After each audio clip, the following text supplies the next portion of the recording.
Hello, hello, hello, and welcome to the fireside edition of My Biggest Blunders. Today I am sitting with the powerful, incomparable, in my view, Palesa Motsumi from Sematsatsa Library. Palesa, the entrepreneurial journey is not pop and place. Oh, this thing is hard, right? Yeah. So today we're going to chat a bit about your journey, but what I'd love us to dive into is a biggest blunder or a few if you want to share, and how you've dealt with that. So let's start with your origin story, though. I know you're from Bloemfontein. Do you want to go all the way back to your childhood? Oh, anyway, so just tell us who you are and where you're from. Yeah. Wow. First of all, thank you for having me. It's such a privilege to be here with you. It's a pleasure. I think I will go back to my childhood. I think it's important to kind of pay homage to where I come from and who I am. So I was a little girl who was very curious and inquisitive. I loved to read. I loved to explore different worlds through my own imagination. I always loved to daydream as a little girl. Between the ages of 5 and 12, I was very active at school. I loved to play sport. I went to one of the best girls' schools in the Free State. If anybody knows, they know. Okay, for those of us that don't. So I went to a girls' school called Unisi, which is a girls' school, primarily has been in existence for almost 180 years. Wow. So there's a lot of tradition, a lot of great leaders come from Unisi, a lot of great women leaders come from Unisi. Like yourself? Yes. And I always aspire to be someone who is as powerful as some of the great leaders that come from our school. And so as life would have it, I had parents that really fulfilled their role. They encouraged me a lot. They wanted me to go out there and do my best. My mom specifically, my father was a teacher. My late father was a teacher, and he was very influential in my upbringing. So I'd sit next to my dad and mark books with him. Wow. Scholars' books. And he would sit next to me and tell me, you see this child, this is a good child. Okay. This is a really struggling child, but they're bright. So I could differentiate from there that there's talent within all of us, and there's talent within all of us to kind of act it out and do it, right? For not only for our parents, but for ourselves. So he would really explain to me in detail what kind of children he was teaching in class. So he was teaching right through primary school. So he wasn't really teaching grade 1 or 2. He was teaching throughout the grades. Wow. So he had a knowledge and a good base of what a child needs in education. So I was very fascinated with that. And my mom was an entrepreneurial person in the family. She encouraged me to go into the creative world, I guess, in her own way. She dealt with a lot of craft workers, people that did craft and art in the Free State, and she still does that work. And entrepreneurs, empowering them, letting them know what to do, navigating the space in the creative space. So she calls herself an undercover entrepreneur, helping other entrepreneurs to do this thing that we call entrepreneurship. I love your mom. Can we park there for a second, right? Love your origin story. Beautiful. I'd love to know, though, what has had the biggest influence on you? Was it the books and the daydreaming? Was it the school? Or was it sitting next to your dad and marking papers? What has had the greatest influence? Oh, your mum, which is number 4, right? With the entrepreneurial spirit. Because I can see how all of those things combined has probably led to where you are now. But what would you say would be the biggest influence and that has contributed significantly to where you are now from your origin story? It's a very important question. So in my opinion, I think my dad had a big influence in my life. He still does. So my dad actually told me when I was a young girl that, life can throw so many punches at you, but you always have another day to rise again. So that's what my dad taught me a lot. A lot of the time I'd come back home and be like, I'm frustrated, I didn't get an A for this essay. Because I was a very good writer at school level, and I still am a good writer, right? So that was like my impetus to kind of impress him. And he would always say, no, you can try again, read this book, take this dictionary. He would cultivate that space. And when I wanted to teach myself how to speak my native tongue, Sesotho, because I started speaking English at a very young age. I didn't speak any Sesotho when I was young. So my parents took me straight to multiracial school at grade 1. And I never actually learned how to speak Sesotho properly. So I taught myself how to speak Sesotho. And my dad just said, here are the books. I'm not going to teach you anything. You should read and write by the time, you're at a ripe age, around 13. So I taught myself how to read and write Sesotho at a very young age, around 8 or 9. And he just gave me the tools to do that. So I think I was never really a child that was scared of a challenge. So my dad was that person who challenged me a lot. I love that. Absolutely love your dad. That he, at such an early stage, instilled a sense of resilience.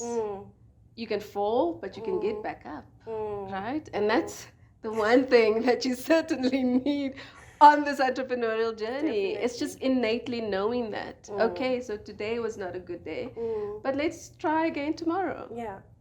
And to have that instilled at such a young age, what? Okay, it's all making sense to me now. It does. Yeah. It makes sense to me. It's a mind-boggling journey when I look at how my parents kind of, you get upset with parents at times. You build up so much trauma around parenthood, right? And the upbringing that you have. But I think in my 30s, I've kind of succumbed to this idea of you are given the parents that you deserve. Absolutely. And they are your teachers. Absolutely. And they reflect back a lot of the things that we as children need to work on. My dad wasn't the perfect person that I'm painting to you, but he was certainly the kind of parent I needed.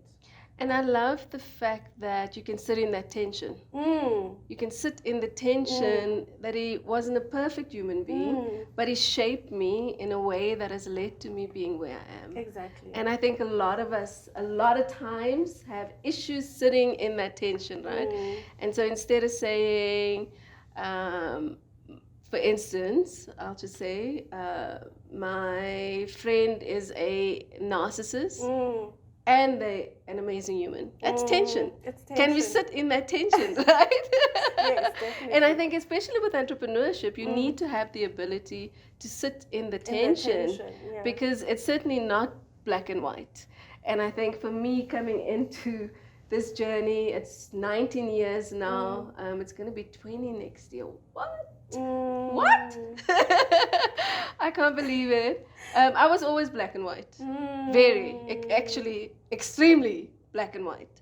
But I've had to learn over the years that that's not life. And that's certainly not the entrepreneurial journey. So I said to my sister the other day, there's 3 things that will introduce you to yourself quick, fast. It's entrepreneurship, it's travel, and it's a relationship with a man. Yes. 3 of the very best.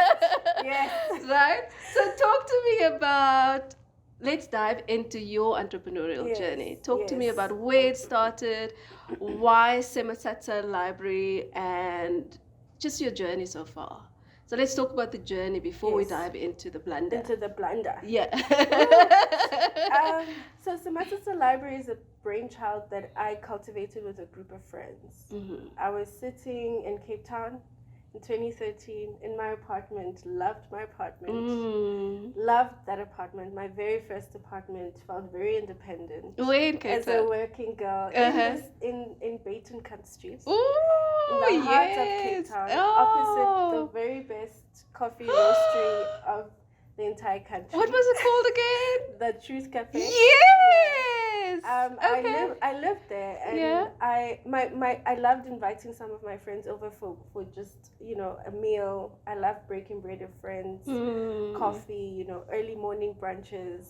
So my friends are a group of really like radical beings. Okay. Some of them are not to be named. They're higher up in this entrepreneurship journey. Yeah. And I invited them and I said, look, I'm thinking about quitting my job.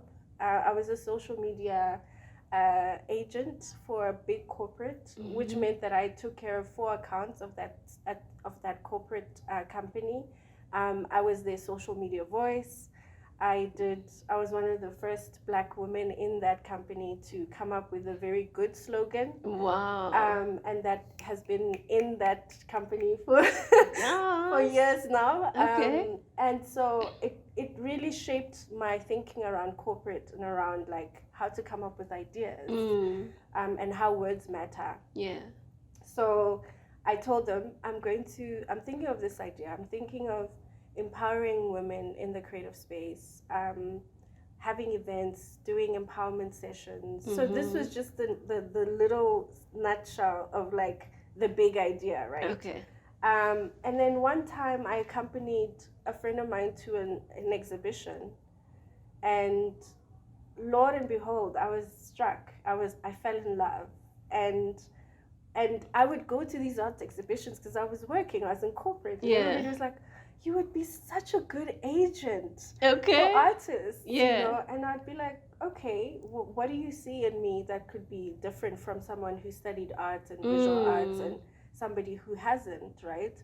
And they said, "You have the business mind. You can spot a business opportunity." Wow. Whereas with artists or creatives at the time, there was a lot of shifts going on in the industry because obviously the visual arts is made up of galleries and institutions, and those institutions and museums are they hold the power. Okay. And it's not it wasn't as free as it is now, where you have different players coming into the industry. So I started Sematsatsa Library and represented myself as an agent, where I would represent artists, sell their work. Okay, so when did we start? 2013. Okay, and where? In Cape Town. In the lounge, in the kitchen? What was that moment? The moment that started, I quit my job. Yeah. I took my money, my pension money. Yeah. I went abroad.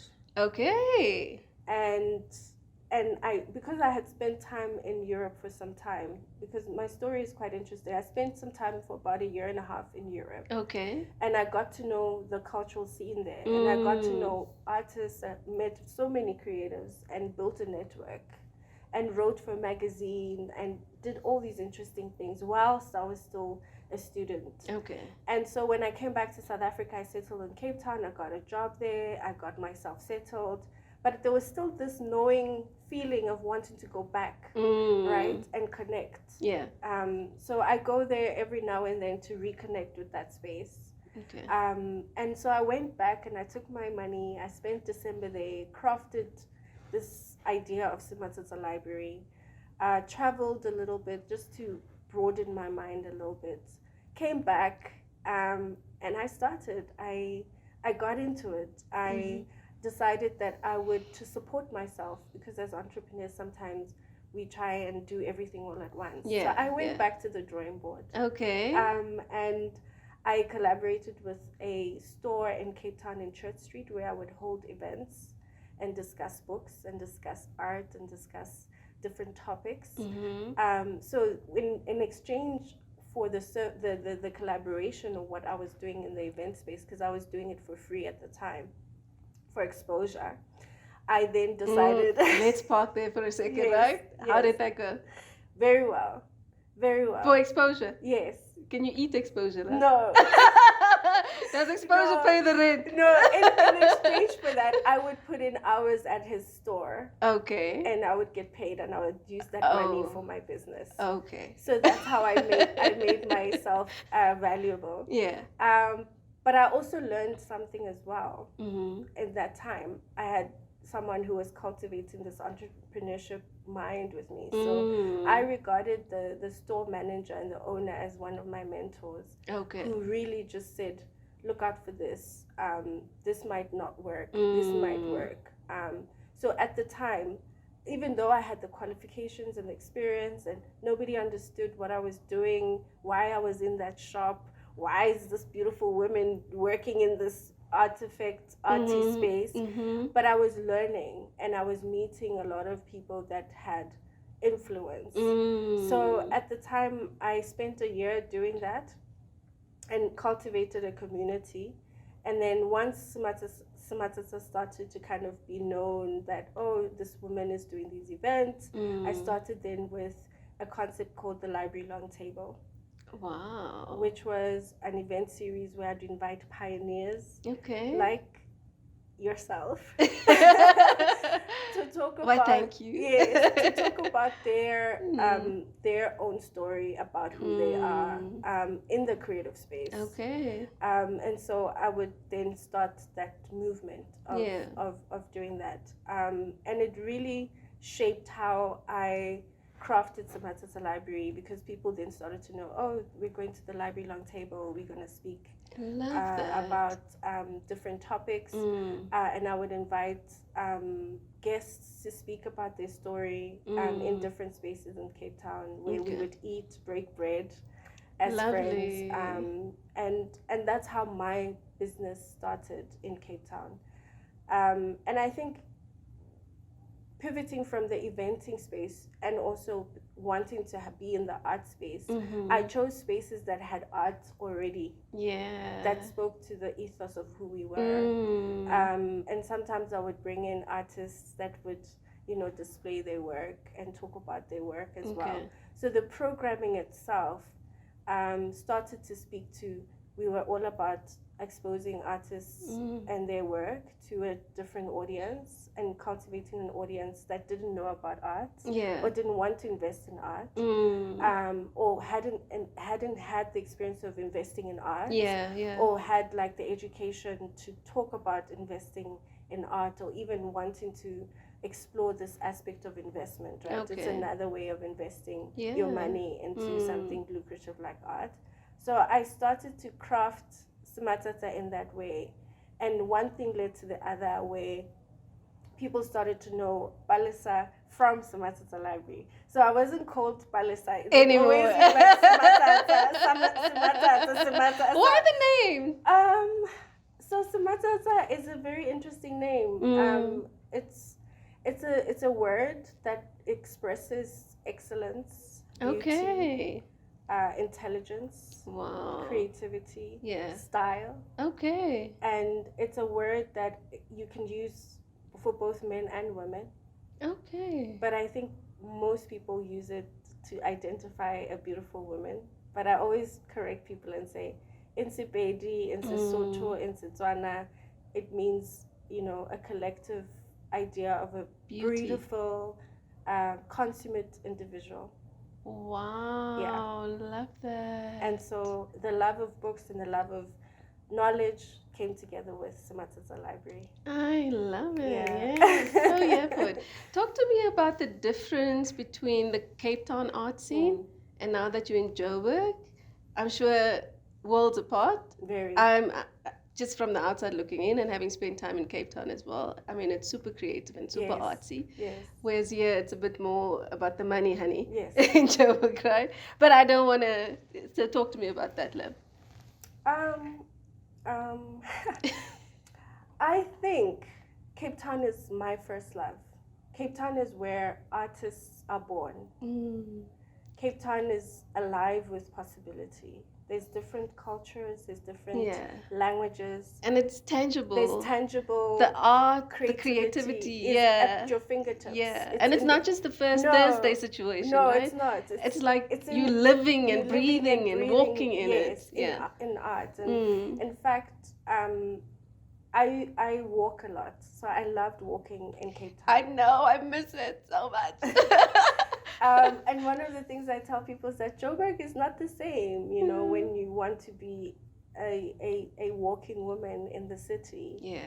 And I think I'm trying to straddle these ideas, right? Because in Europe you walk and you ride a bicycle, you take the public transport, you don't drive a lot. In Joburg it's different. So the mobility aspect of it as a black body, it becomes different when you're in Cape Town, because you almost feel invincible, and you almost feel like something is going through your body, right? Because you are able to walk through the city and go from one place to the next. And certainly it built as I lived in Bureaucratic at some point.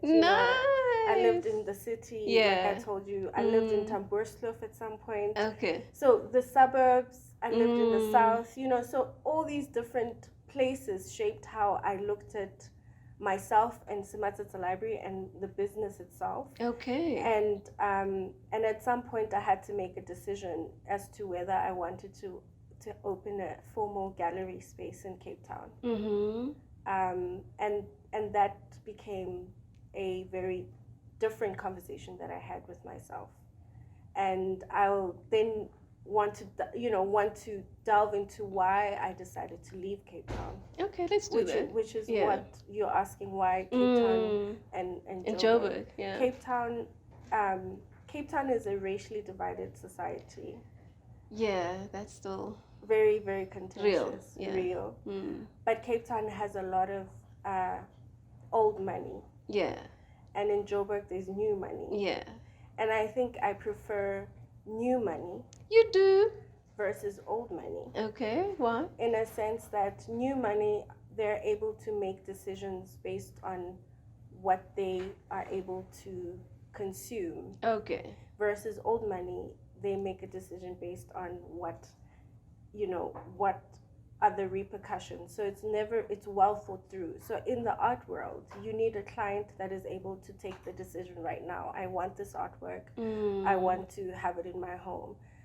With old money, it takes a long time to seal the deal. Okay. With new money, they always, I'm ready to buy this. I want it in my home. It's an investment. Okay. And so those are two different clients in the art world. And hence, I'm saying in Joburg, there's a resurgence of people wanting to know and consume art and have it in their homes and, really understand what this art thing is about. And hence the move from Cape Town to Johannesburg. Where is the art scene concentrated in Joburg? Mostly in Rosebank. Okay. So this is the new art scene. This is the hub. Okay. The hub. If you are looking at different cities in the world, in New York you have, your Soho, you have your Manhattans, you have your Brooklyns, you have your Bedford-Stuyvesant. But in Joburg, Rosebank is the hub of where the art scene is. Okay, I love that. And remember a while ago, I don't know if it's still happening, they launched First Thursdays. Yes, still happening. Yes, in Rosebank. In Rosebank. Yeah. Okay, I like that. And I think also, like, with the geography, how Joburg is set up is Rosebank is a vibrant space for young people to come and explore different things, fashion, art, music. So I think that should answer why in Cape Town the concentration of artists and art is basically within the old money. In different Woodstock is a space where a lot of galleries are situated. But that is a community where it's also like different communities there. So it's a different dynamic, and I think that it needs a lot of work. Because today, guys, we're actually shooting in Rosebank. So I love the fact that we're in Rosebank and we're having this conversation. Love it. And absolutely love it. The art around the space. Right? But there is certainly a difference in terms of energy and vibe. Yes. A Rosebank versus a Woodstock exchange. Yes. Okay. But let's move off that topic, right? And dive into, you've set up, you're churning, you've now made the decision to come back to Joburg. But where did your biggest blunder happen? What was it? Vulnerable moment, people? No. I think so. I decided to move from Cape Town to my hometown. Okay. In between making that decision to come to Joburg. And that's Bloemfontein. Okay. And because Bloemfontein is a tiny space, it's known for just being in between Cape Town and Joburg. I decided I'm going to open a gallery. In Bloem. Yeah. Wat Bloem? It was a very, very, very bad blunder. Yeah. And I remember sitting with one of the greatest lithographers we have in the country. What is that? Who is that? Sorry. It's he's one of my greatest friends, Brajo. We call him Brajo Leshoka. And he's a lithographer, and he's got a studio where What is a lithographer? It's a methodology of printing. So photography. Printing. Okay. So there's stone lithography, and there's different ways of printing. So he does that. Okay. And he's got a master's in it. Wow.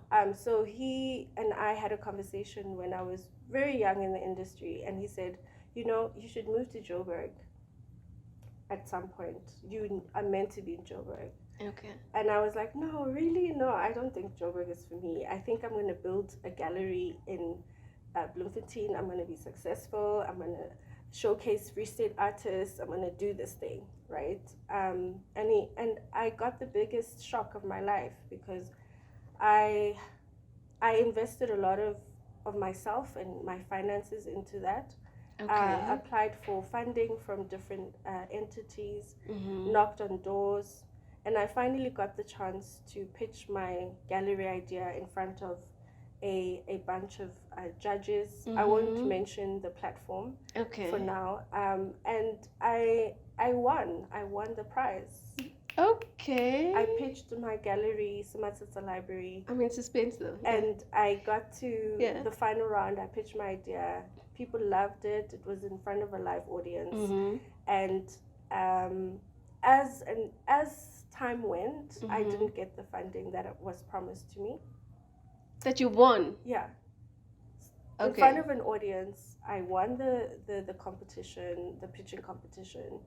I went through loops, and I was told that unfortunately you're not able to get the funding because your mother works for the department that we have been sponsored with the funding money. Wow. Okay. Okay. And that took about 2 to 3 years back and forth. And I stayed in Bloemfontein for 3 years fighting that battle, writing letters. Okay. Knocking on doors, trusting the system to help a young Black entrepreneur. Let's park there for a second, right? So you now have that experience, which is incredibly negative in terms of your entrepreneurial journey.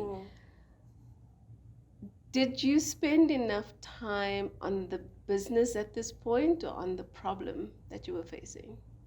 So I spent time on the business, Mm-hmm. but I also spent time on the problem. Okay. I'll tell you why I say that. I spent time on the business. I hosted 2 pop-up exhibitions. Okay.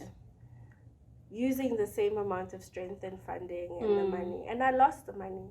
I lost a lot of money that I had invested in my pop-up exhibitions. I hosted one in my office space where I had, similarly to a co-working space, and we had invited people to come and showcase an artist to showcase their work. Mm-hmm. Because at the time I had office space that really, I loved the space. It was very, very creative and beautiful. Okay. And I shared it with a wedding planner. So we had, kind of a creative partnership that was going on there. And so the first pop-up exhibition was at the mall. So I hired a space, had works, curated the space, had 3 artists. People loved coming into the space, asked me questions, and we didn't sell a single artwork. Nothing.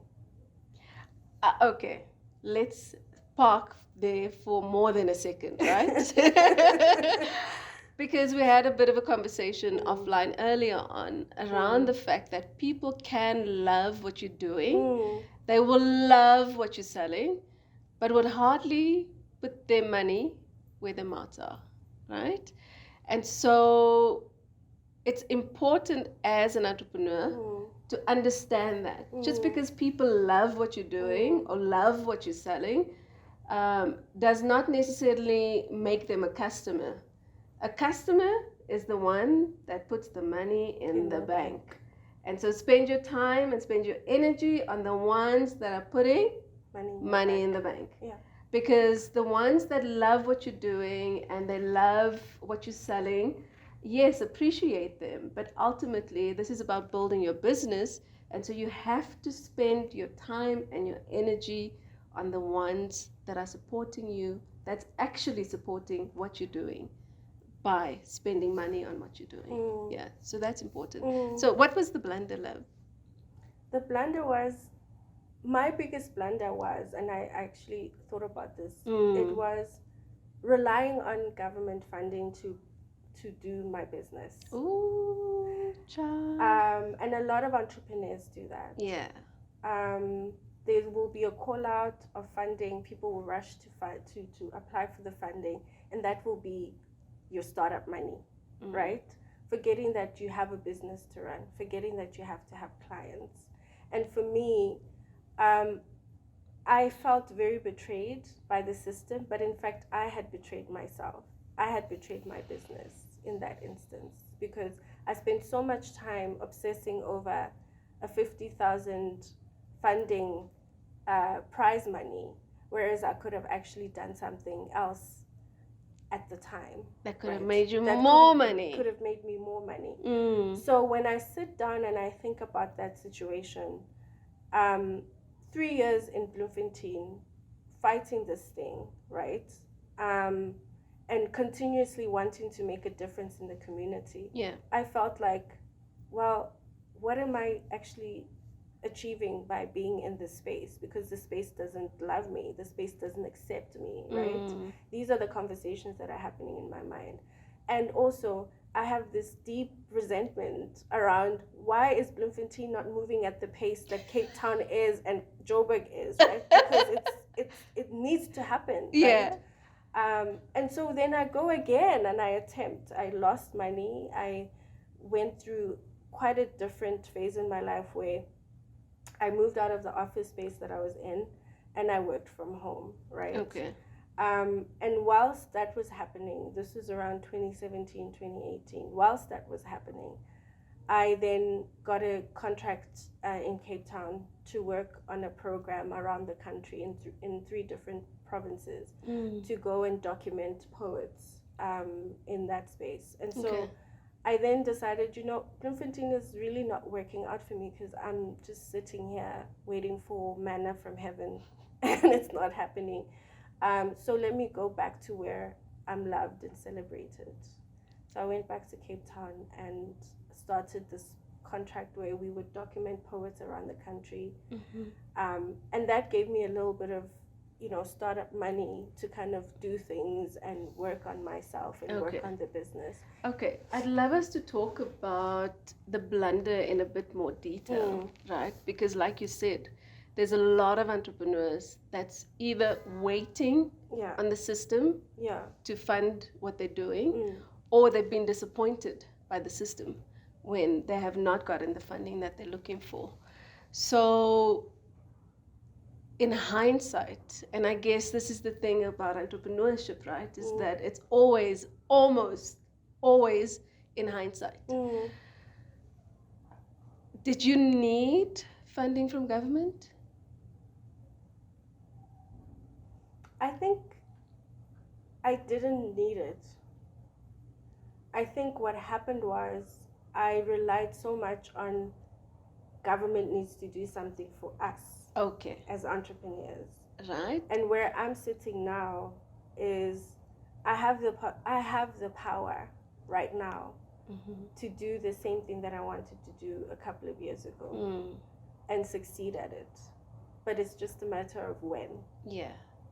So here's the thing. I always say to entrepreneurs that my first business started with 200 Rand and a laptop.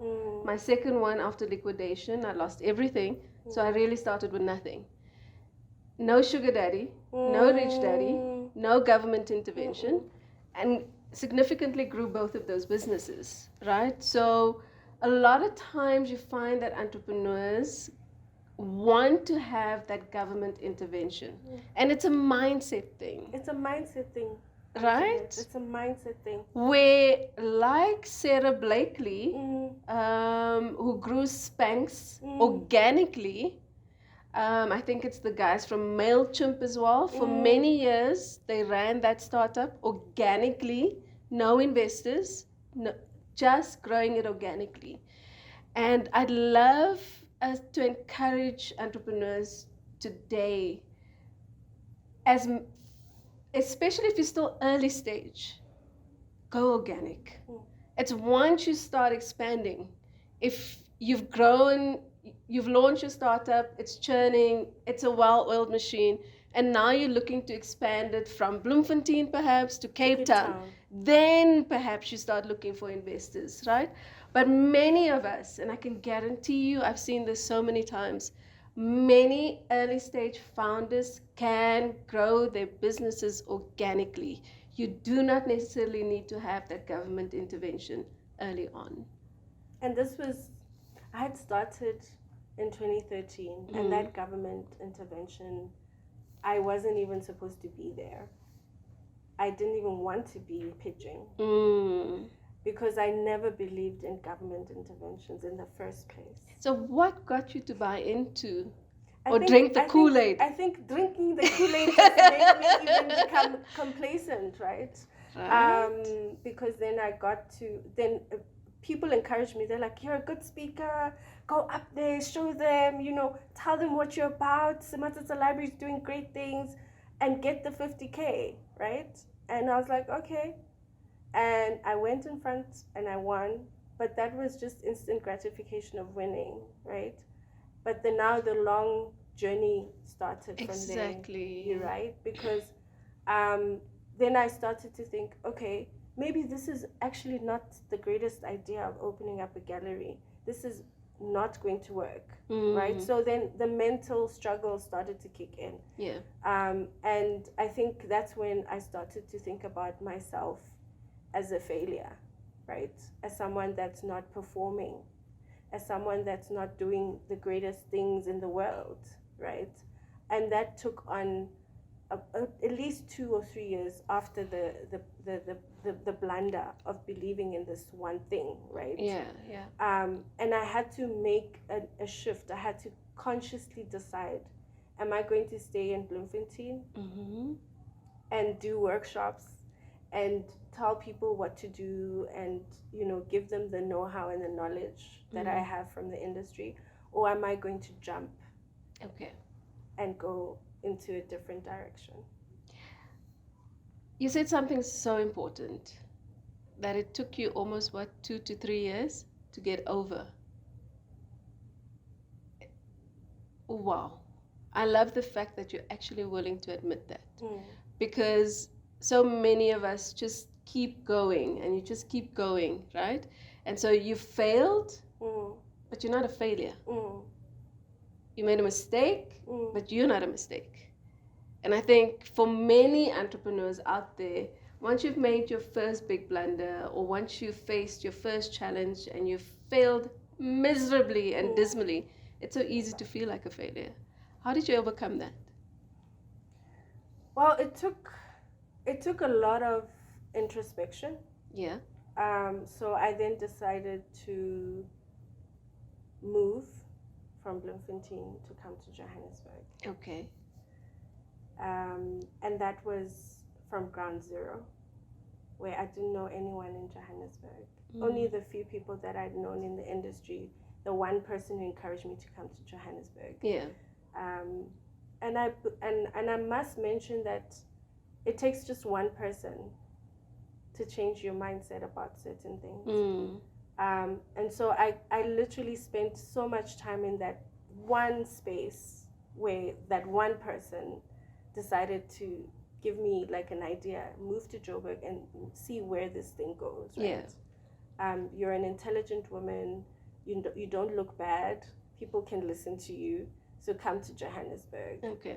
And so I cultivated a community of people that believed in me. And my first break in doing that was with an arts organization based in Newtown, where they gave me a break to curate a series of talks and that's where I started to get my fire back. Okay. And that is so important. And I must mention that in that time I was deeply conflicted. Okay. And I was deeply confused and deeply hurting at the time. I was going through a lot emotionally. And I think that at that time, that's when the venture that I spoke to you about started to come to fruition. Okay. That I was giving you an idea about earlier on. Yeah. And so I then started to think, this could be my forte. This could be my area of expertise, where I could take Sematsatsa Library and build something out of it. Okay. You said something very important, that you had to surround yourself with people that believed in you. And that is also very, very crucial. That especially after a big failure, especially after a big blunder, that you keep surrounding yourself with people who still believe in you, that will remind you why you started, will remind you why what you're doing is important, not just for yourself, but obviously for the communities that you're creating. And I was asked this by a mentee the other day, how do you stay positive? How do you pick yourself up after a big failure? And one of the most important things is to surround yourself with people that still believe in what you're building. And I cannot say this enough, I've said it on many platforms and to many entrepreneurs, that it truly takes a village. You cannot do this thing on your own. Listen, I'll say it again, and I'll say it with my chest. That it's not pop and vlees.